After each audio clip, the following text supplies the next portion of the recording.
numbers on the ISIS money trail with word the terror group's budget for this year is $2 billion, which reportedly includes a $250 million surplus. Of course, there's a lot who take issue with those numbers. According to the Pentagon, the group is no longer getting the bulk of its cash from oil revenue. They're turning to the black market instead, to smuggling operations, with our next guest saying ISIS is, quote, selling anything they can get their hands on. David Gardenstein-Ross is a senior fellow at the Foundation for Defense of Democracies, and he joins us now. So, David, where is ISIS getting its money?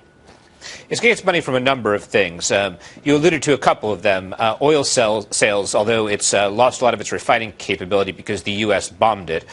It also is getting less money from oil because the oil market has collapsed. Second thing, it's imposing taxation upon its population. That is, extorting money basically from areas that it controls. Third thing is it's getting increasingly into the antiquities market. It's been selling both antiquities that exist in areas that it comes to control and also has been selling property of people who've fled. For example, the Christians of Mosul have had their property stolen at market or sold at market.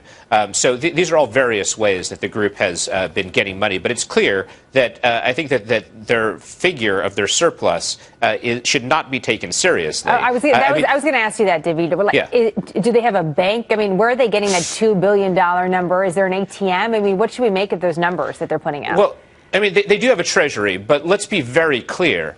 There are no accountants coming in to perform outside audits to show that this is a credible figure in any way, shape, or form. This is ISIS claiming that it has a surplus. And one thing that this organization tends to do is to try to take areas of weakness and instead portray them as strengths. And so when they portray their financial state as being a strength of the organization, we should question that, especially because we know that the economy has absolutely collapsed in places that it controls, such as Mosul, where the price of food, the price of meat has shot through the roof.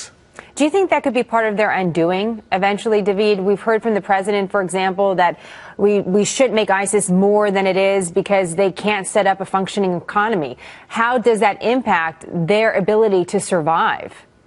I think it's absolutely a part of what's going to cause the organization to unravel, although I think the unraveling, especially in Syria, is going to be very, very slow. The fact that they can't have a functioning economy, the fact that they're imposing a totalitarian kind of rule, which makes the population naturally chafe and is increasingly engendering local resistance. All of these are reasons that I think ISIS is in for some trouble. And another thing, I agree with the president that we shouldn't make ISIS out to be more than it is, but part of the reason why its influence is often exaggerated is the White House's own messaging campaign, which has been awful when it comes to dealing with jihadist organizations. Part of the reason people think ISIS is spreading like wildfire is because when ISIS makes claims about its expansion into countries where it's a marginal player, it's been picked up on in the media and it has not been combated effectively by the administration or the White House. Interesting. So do you think we should be doubtful, for example, of ISIS's move inside Libya after seeing the video of the execution of these Coptic Christians? Do you think we should meet that with less awe, if you will, and more skepticism?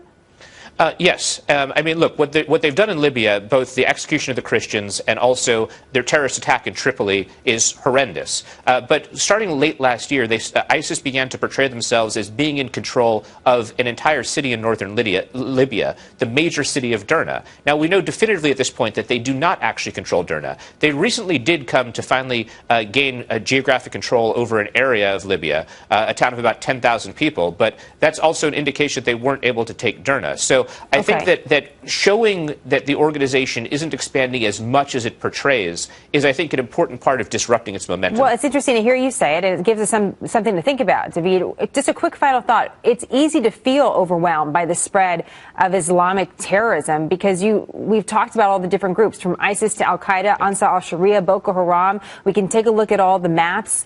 Can you just quickly give us a little perspective on that? Is that ballooning out of control in general? Should we be give it a little bit more pause?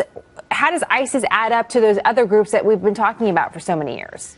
Jihadism is definitely in a growth period. There's no denying that, and that is a very troublesome thing. Entire areas are being overrun by Boko Haram, by other organizations. ISIS itself is one player among a number. I think that Al-Qaeda overall is much stronger in North Africa and basically everywhere in the world other than Iraq and Syria, where ISIS is the dominant military force. So I think that we need to understand that there is a larger landscape of jihadism. And one reason I think that's important is because ISIS is burning hot right now. It's committing many brutal acts, and they're going to come back to haunt the organization, whereas Al-Qaeda, which has, of course, carried out notorious attacks against America, is handling itself much more strategically and undertaking a subtle rebrand. I think we need to be aware of the full range of players. It's interesting. So as we're so focused on ISIS, every segment we're doing is on ISIS. What are we not watching? And what are they doing? Something to think about, David, and, of course, something to talk about with you when you come back on again, as we always appreciate it. Thank you very much. Good joining you.